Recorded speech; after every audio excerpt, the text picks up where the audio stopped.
İtaliya çöyçüki yağış qo'nchoqning sarguzashtlari. O'qish degan shundoq zerikarlik nima? Debdi bir kuni Carlo Pinokinoga. Bilamsan, shundoq bir joy bor, o'yinchoqlar mamlakati deb ataladi. U yerdagi bolalar baxtli. Ular maktabda o'qimaydi. Kun bo'yicha har xil qiziq o'yinlarni o'ynab, vaqtini ko'ngilli o'tkazadi. Shundoqmi? Zodil anglamabdikanman, debdi Pinokino. Borg'ing bo'lsa, mana men boshlab boray.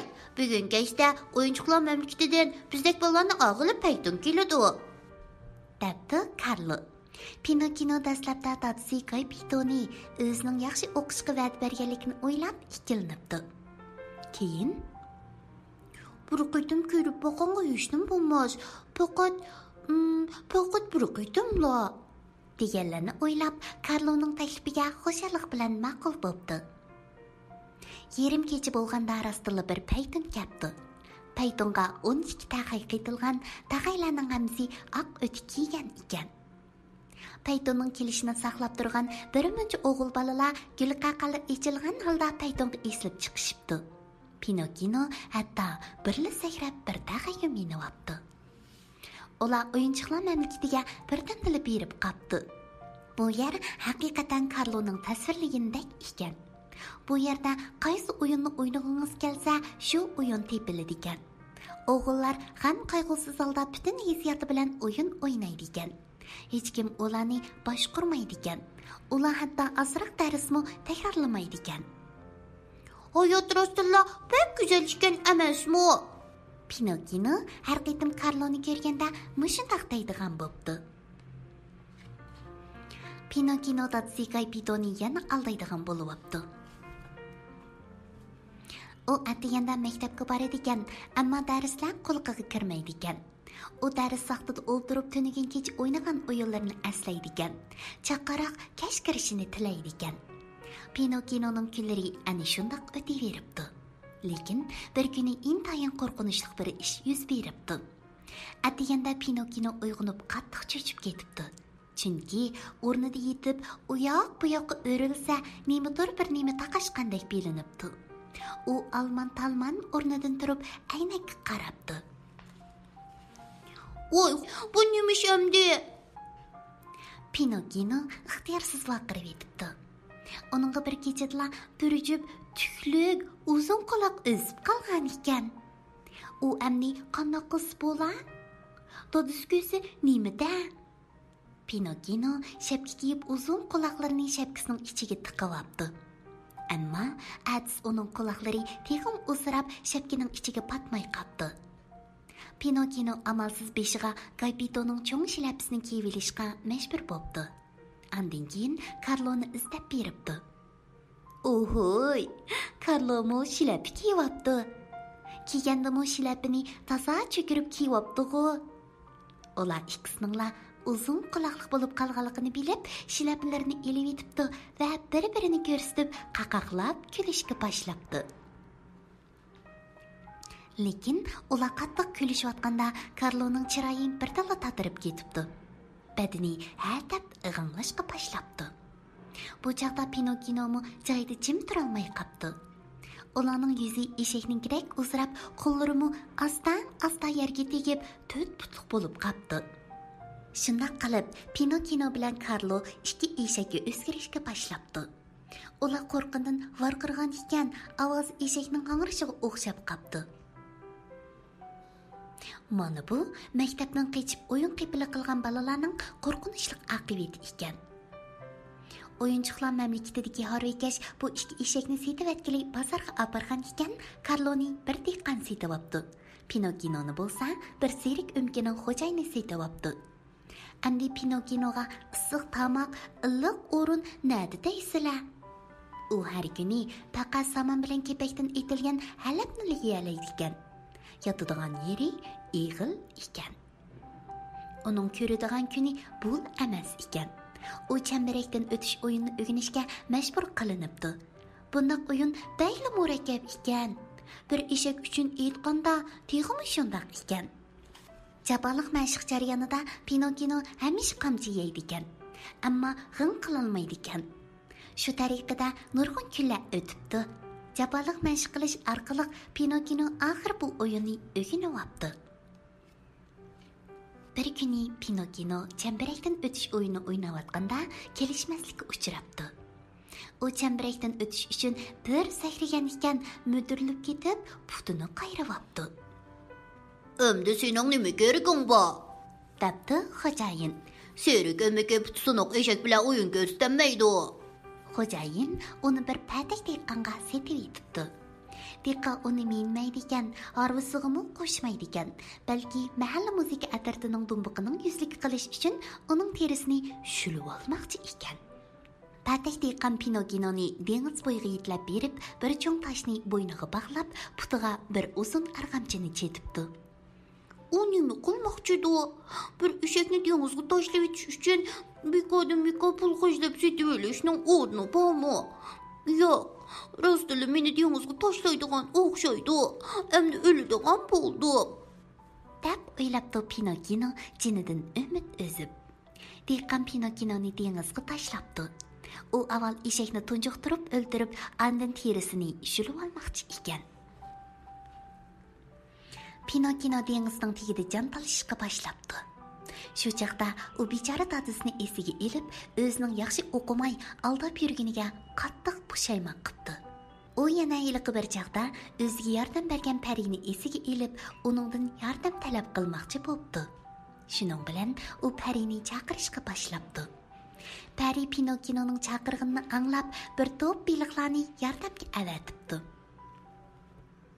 Baliqlar eshakning go'shini pak-pak siyab etibdi. Oxirida faqat Pinokinoning badani qiyib qoldi. Bu chaqda Pinokino o'zining suv yuziga tortib chiqarilganligini tuyibdi.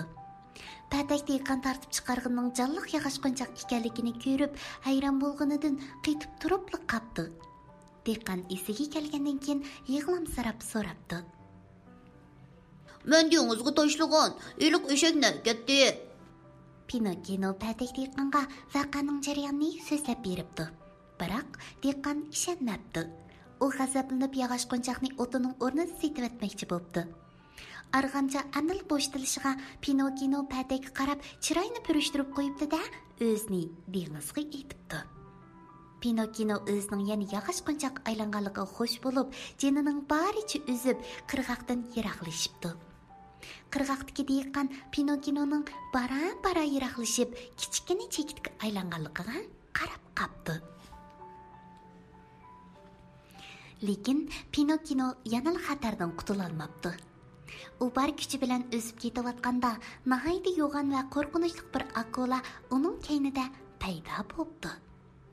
Nimadir bir nimaning shapsini anglagan Pinokino orqaga shundoq qarabdi-yu, akulaning g'ardak ichilgan yo'g'on og'zini ko'rib, "Voyjon, qutqizinglar, meni qutqizinglar!" deb vaqirib etibdi. Tuzliq dengizi uning og'ziga kirib ketib, qaqilib ketibdi. Bu yerda uni qutqizgan kim bor deysizlar? Qo'sh, Pinokino ha deb olg'a qarab o'sibdi. Lekin bu g'alati maxluq uning kaynidan qolmay iz qo'g'lab, barg'an sir yiqilib ketdi. Akula og'zini bo'lishigacha echib, dengiz suyini tam tarqan ekan, Pinokino bir muncha baxtsiz baliqlar bilan birga uning qo'rsog'iga kirib ketibdi. Shiddatli suv iqini Pinokinoni hushidan ketkazibdi. Bir chaqda Pinokino hushiga keldi. Ammo hech nimani ko'rolmay, o'zining bir qop-qorong'uchilik ichida qolganligini his qildi. U silab sipashtirib oldiga qarab o'milabdi. O'milib ketib etib, ichinishli ovozda, "Qutqizinglar, meni qutqizinglar!" deb to'lab yig'labdi. Tuyuqsiz oldi tarafda suz yo'riq ko'rinibdi. U o'milab yiqilashgan chaqda uning sham yo'riq ekanligini aniq ko'ribdi. "Bu nima karomatdi? Mening akulaning qo'sqida ekanligim aniq, ammo uning qo'sqida sham nima qiladi? Uni kim yondirib qo'ygandi?" deganlarni o'ylabdi Pinokino hayron bo'lib. Uni birdilla yana qo'rqinish besibdi. "U yerga boraymi, bormaymi? Meni yana qanday xatarlik ishlar kutib turgandi? Qachon dadam ko'ybito bilan uchrashaman? Qachon maktabimga boraman?" u yanıla sham yorug' ko'rinayotgan tarafga berish qaroriga keldi. U yoqqa qarab davomliq o'milabdi. Yaqin kelgan chaqda ko'zlariga ishonmagan holda danq etib turib qoldi. Aslida bu yerda sham yondirib o'ldirgan kishi dadasi Kaypido ekan emasmi? Pinokino, mening o'moq o'g'lim. Ata-bola ikkalan chin quchoqlashibdi. Yig'lab turib, o'zlarining kechirmishlarini so'zlashibdi. Kaypido o'g'liga uni taraf-tarafdan izlaganligini, quruqlikda izlab bo'lgandan keyin yana qiyiq yasab, dengizda izlaganligini, oqibatda akula uni qiyiq bilan qo'shib yutayotganligini so'zlab beribdi. U qiyiqdagi narsalarni yeb jon saqlab kelgan ekan. İkisi o'zlarining xatarli kechirmishlarini so'zlab bo'lganda, Pinokino ig'ir yukdan qutulgandek bo'ldi. U dadasiga hozirgi muhim masala bir amal qilib qutulib chiqish ekanligini aytibdi. Pinokino dadasining qo'ldan yetilab, sham bilan yo'lini yo'ritib, akulaning oshqozonini bo'ylab yuqoriga qarab yamishibdi. Helmi yaxshi, bu akulaning ziqi kesili bor ekan. U hasirab og'zini yo'g'on echibdi. Pinokino dadasini hapash etib, akulaning chiyriqlaridan o'malab chiqibdi. Andan keyin jinining boricha uzishga boshlabdi. Akula yaqindan beri suv tez joyda oftob sinigan bo'lib qolg'ashqa, ata-bola ikkalan birdamla qirg'oqqa beribdi. Bu chaqda tong yo'ray deb qolgan ekan. Üstübeşi çiliq-çiliq qo'l bo'lib ketgan Kaypido to'nglig'anlikdan va qo'rqib ketganlikdan allaqachon yerimjon bo'lib qolgan ekan. Pinokino dengiz sahilida bir uyni tepib, dadasini obdan joylashtiribdi. Ag'riq dadasini beqish Pinokinoning zimmasiga tushibdi. Ammo uning puli yo'q tursa, yemak-ichmakni nimaga oladi? Pinokino buning amalini tepibdi. U har kuni dehqonlarga ishlab berib, sut va bulki tepib kelibdi. Kaypido asta-asta maqduriga kelib, tala-tuzga chiqalaydigan bo'pti. Bir kuni Pinokino: "Dada, endi uyga qaysa qandoq deysan? Uyimizni pek sig'inib ketdim." debdi. "Shundoq qilayli, o'g'lim, shundoq qilayli," debdi Kaypido. Pinokino bilan Kaypido uyga qaytib kelibdi. Pinokino har oqshimi sevat to'qib setib uyni qamdabdi. U yana o'z topgan pullar bilan ag'rib qolgan parini davolatibdi. Bir kechasi Pinokino tushida parining kishilarga uni yaxshi bola deb maqtayotganligini ko'ribdi. Atgan uyg'onib, u o'zining qo'ng'ir chashliq, chiroyli bir o'g'il bolaga aylanib qolganligini payqabdi. "O'zidagi yo'qoshqonchoq ne ketdi?" Bu yangidan paydo bo'lgan o'g'il bola ham xushal, ham hayron bo'lgan holda dadasidan so'rabdi. Dadasi yog'och qo'nchoqni ko'rsatib turib: "Eski bola yaxshi bolaga aylangan chaqda ularning taqi turqimi turmushi bilan birga o'zgarib ketadi," debdi.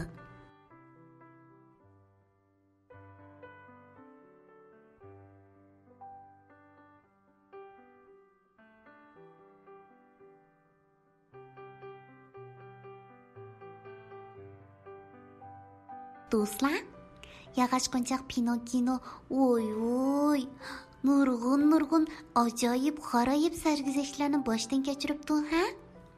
U yolg'onchi, o'yinchi bo'lganlik uchun nurg'un kulfatlarga uchradi. Lekin oxirida askiboldan yaxshi bolaga, yog'och qo'nchoqdan qo'ng'irchashliq chiroyli bir o'g'il bolaga aylandi. Nima uchun bundoq bo'ldi bilamsizlar? Chunki eski bola yaxshi bolaga aylangan chaqda ularning taqi turqumi turmush bilan birga o'zgarib ketadi. Shuning uchun bizmo ota-onamizning gapini anglab, maktabda yaxshi o'qib, yolg'on gap qilmaydigan, rostchil, samimiy, tirishchan bola bo'laylik, ha? Bizga qarab yog'och qo'nchoq Pinokino xijil bo'lsin, qo'ng'irchashliq o'g'il bola faxrlanib kelsin. Kech bo'lib ketibdi, o'moqlarim. Ammo bugun baldir uxlanglar, ha? Tatliq tushlar sizlarga amro bo'lsin.